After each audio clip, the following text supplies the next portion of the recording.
Okay, in this section, I'm going to call it Step 2. We're going to build the audio section of the AM receiver. Today is March 9th, 2019, and what you're looking at here is the schematic, and I have highlighted in purple, but it looks blue.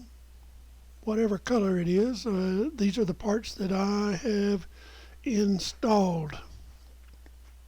These are the parts that you will install. Some more errors in the schematic. Follow the cursor. This resistor R9 is a 680 ohm resistor, not a 608. No such thing exists off the shelf. Also, this capacitor that goes from the collector to the emitter of V6 is C11. C6 is down here next to R7. Okay. Also, there's a jumper that's missing that's adjacent to the center pad of the input or the primary of transformer B7. That's missing. And if you go to install the transistors, you're going to find out that if you pull all the transistors out, you've got 7 transistors. You're going to find that 4 of them are labeled 9018 with no letter attached. Okay, which is just fine. That'll work. The 9013s are missing, and in their place they have been replaced by a transistor that's labeled C94 G-339. So these 3 transistors will be for V5, V6, and V7, okay, in the audio section. Okay, I have taken the time and the trouble to make a list of the parts, and I want you to go and stop the video, write all this down. If you're building, take your copy of the schematic and you highlight all these parts and make sure there's something that I have not missed. Now, I've gone through the trouble to give you the color code on the resistors. Also, I don't like 0.022 microfarad. I use 22 nanofarad for the disc capacitors. Have I left anything out? Let me look at my terminal here. Nope, that looks like that's it. So we're going to go off here, and you're going to see the video of me with the radio with these parts installed and ready to test. And I hope you are as successful as I may or may not have been.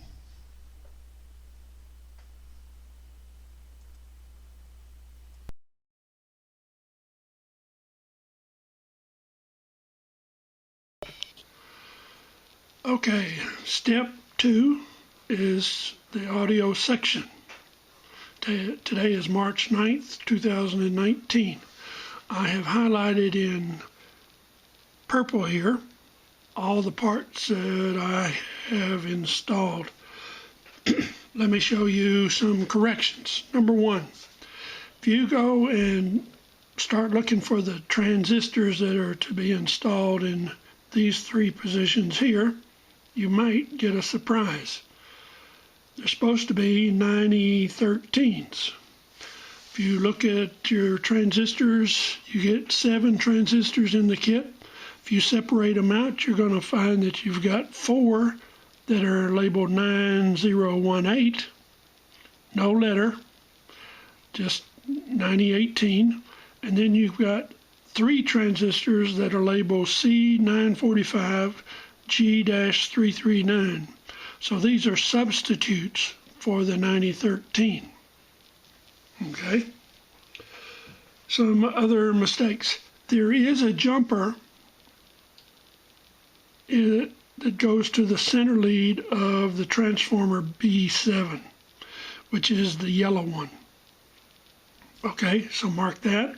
Also, this capacitor here from collector to base of V6, okay, is C11. C6 is way down here. Where is it? Somewhere. Oh, it's right here. So this, you can't have two sixes. So this is C11. Also R9 is marked as 608 here. It's a 680, which is blue, gray, brown. All right. Now this is two parts here. This is an audio driver, and this is the power amplifier. Now this is push-pull. Okay. Now audio, which comes from the detector, but anyway, say you've got a 700 hertz tone. It's producing an alternating applied voltage to the base of this transistor V5. Okay, what that does is that affects the voltage across collector to emitter because of the change in resistance from collector to emitter. So this causes a current change through this primary winding of B6. That induces a voltage change on the output. Okay, and when this end of the output winding goes plus, it drives this transistor. If this goes plus, then this is minus plus.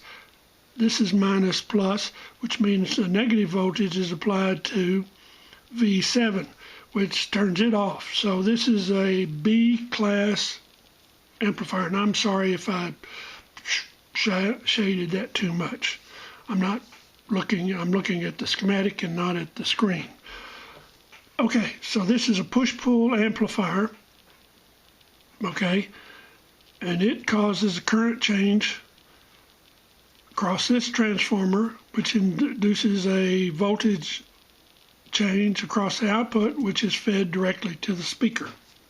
Okay, so in order to test this, coming out of the detector here is a tone, or the audio, voice, music, warning tones, dial tones, whatever you hear on the radio. And there's some stuff you shouldn't hear on the radio, but this is the 21st century. So what I'm going to do is I'm going to take my little super duper audio generator and I'm going to feed a tone across R9. That to ground, which means that the voltage produced by the tone goes across R9, across W, and I'm going to change the volume by changing the resistance position of this wiper on the potentiometer. Okay, now because we'll do it later when we wire the rest of it, but there's a DC voltage and current through here, and you do not want to feed that in here because we'll change the bias. So we feed the audio tone through a capacitor. So this is an isolation capacitor. Okay, let's talk about bias. You want a current called the quiescent current, or the bias point, or bias current for this transistor to be set at some point. That current is determined by this resistor 51K with 1.4 volts applied here. Remember, this is connected to across the two diodes, so this is 1.4 volts. This is a diode here, so the drop from base to emitter on this transistor is 0.7. So 0.7 from 1.4 is 0.7. Okay, so that's 0.7 volts across 51K. So the current is equal to what? The voltage, 0.7 divided by 51K, and you do the math. All right. If you want to change the bias point, you change the resistance. And somebody a long time ago did a calculation and figured out where this should be. Now, whether they're right or wrong, history will tell us. Okay, so that's the operation. Also, look, here's another diode. This is 0.7 volts across here. That's 0.7 volts here. That's 0.7 here, 0.7 there. So this diode determines the bias point for these two transistors. And it's low, so that means that the driving voltage has to go high, which means that for a sine wave coming in here, there's going to be an interval somewhere that maybe neither one of these transistors is working. So you get a pulse one direction, pulse the other direction, and that's what Class B is all about. Hopefully, we'll get a nice clean tone. All right, so what I did is I installed everything, and this is what I've got. I haven't tried this yet, so these two batteries here don't do anything, but I decided to go ahead and put two wires at the two pads that the speaker is hooked up to, and I tack soldered them on there. I just put some solder on these 2 points. Kind of hard to do with this magnet there, and you've got an iron tip on your soldering iron, but you can work it out, okay? Now, let's see if I can show you all the details here. Yellow submarine, yellow transformer, green transformer, okay? Diode, transistors, resistor, another. Okay, so this is everything, and I'm put a list of other parts that, and I hope that I got everything. I know you'll let me know if I screw something up. Now, R9 here, note the orientation. The top wire goes into the right-hand side, and the base or the bottom of the transistor goes into the left-hand side with the board oriented this way. The reason for that, with this wire up, this is the connection to the emitter of V4. This is where I'm going to connect my signal generator. Okay, if I have it the other way, then I need to feed it to the base. That's too much trouble. So this is a case of orientation is important. Okay, so I'm going to hook this up, make sure it's off. Nope, it's not off. Let's turn this off. Let's get, am I all set up? I guess I am. Here's my power supply. And when I hook this up, since I don't have a signal, I shouldn't hear anything. Whoops, I'm about to hook it up backwards. Probably won't hurt anything. And I didn't hear anything. Let's do this. Let's see if I can, okay, I can hear, you won't be able to hear it because it's too faint, but there's some noise if I rub this back and forth. Another thing is if I take my meter, let's put it in, let's see, this one, let me move things over. Got too crowded. This is something that I learned a long time ago. We're going to measure current. So let's do 200 mils max on the meter. All right. Now, whenever you put a digital multimeter, I want to turn on this light. It's gonna get ugly. Okay. Now you can see the meter. You probably see some light, but whenever you put a meter into the ampere measuring milliamperes, these two terminals have zero resistance, or pretty close. So what I'm going to do is I'm going to jumper the positive terminal to this lead right here, and this will tell me how much current I'm drawing in my receiver, which is none, which means that's why I didn't hear any noise, or not enough. Okay, let's go put this in the voltage position. This is Debugging 101. Let's see what this does. No current. So that means that something's wrong with my battery. Excuse me, no voltage. Oh, maybe if I put it across the right terminals. Okay, so I got the 3.2 on the battery, so I do have battery. Okay, go back to current. Okay, let's see if I can get anything to conduct. Maybe it doesn't conduct anything.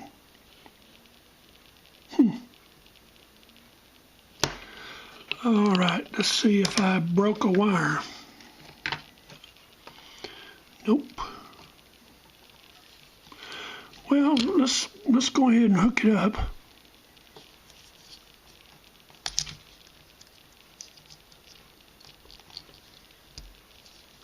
And let's feed it a signal and see if we get anything. Okay. So this is the reason why you go and you build things in stages. Okay. Now, I need to ground the metal part here of the potentiometer goes to ground. So that'll go to ground on my signal generator. Sorry for all the mess here. Real-time debugging. All right, I said I was going to go to this wire of the resistor. This goes to, I've got 12 volts applied to my signal generator, but I got the volume on minimum. Oh, I found the knob, so I put it my. All right, let's turn the radio on.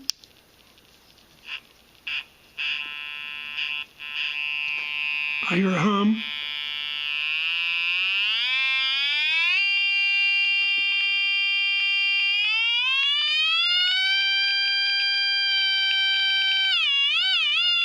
So it's working.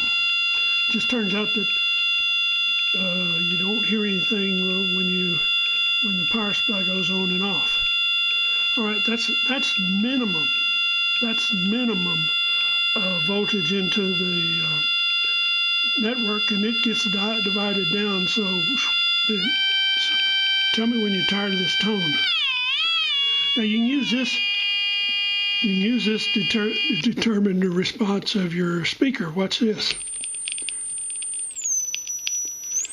Okay. I don't know if the microphone in the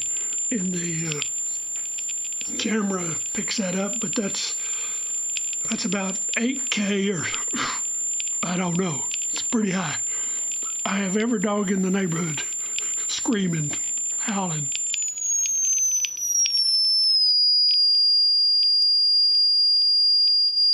Oh, I can turn the volume down here.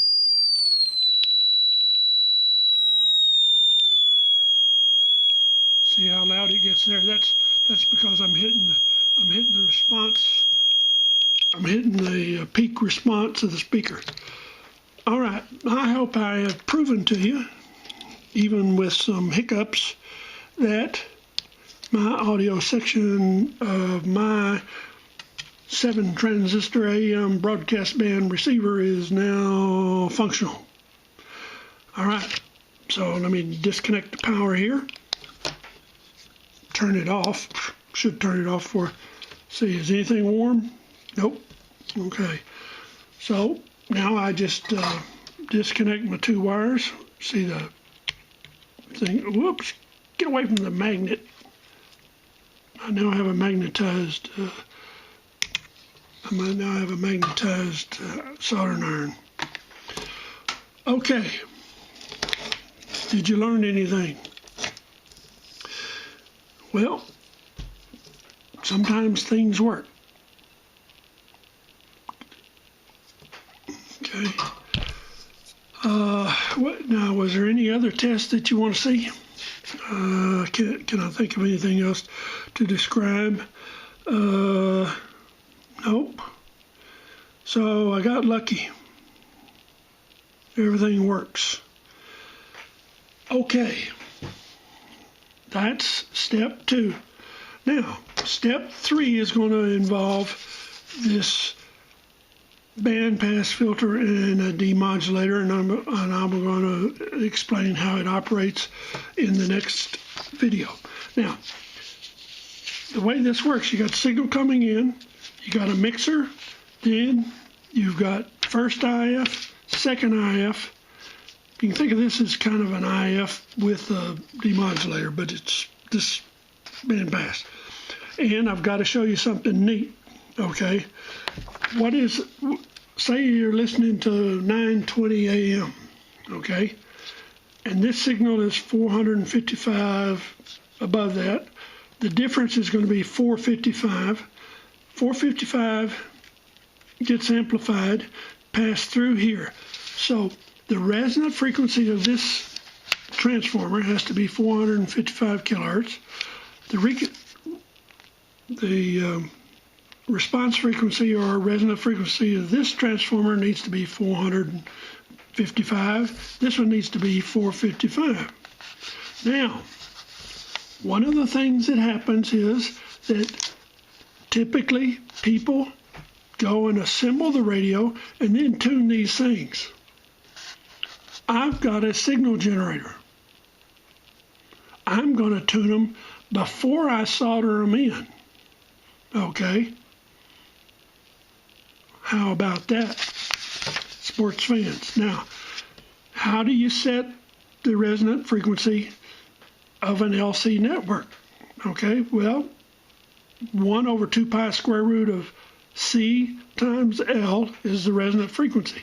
You adjust, you can't change this capacitance because it's fixed, but you can change the inductance by tuning this slug up and down. Now, when you do that, you have to do it without a metal screwdriver. Why? Because a metal screwdriver is steel or iron. It's got some iron in it, okay? So, the first transformer is black here.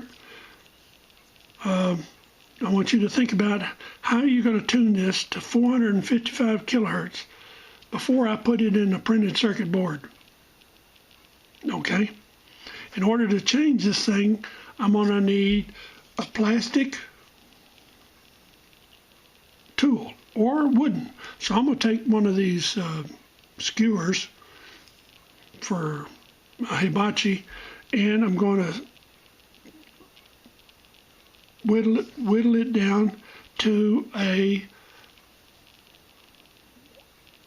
straight line, like be a wooden screwdriver, so I can adjust the slug. And this is about the right diameter.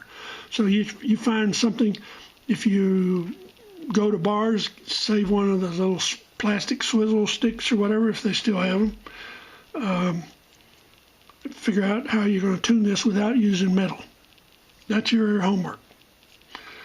How are you going to tune this without it being in the circuit?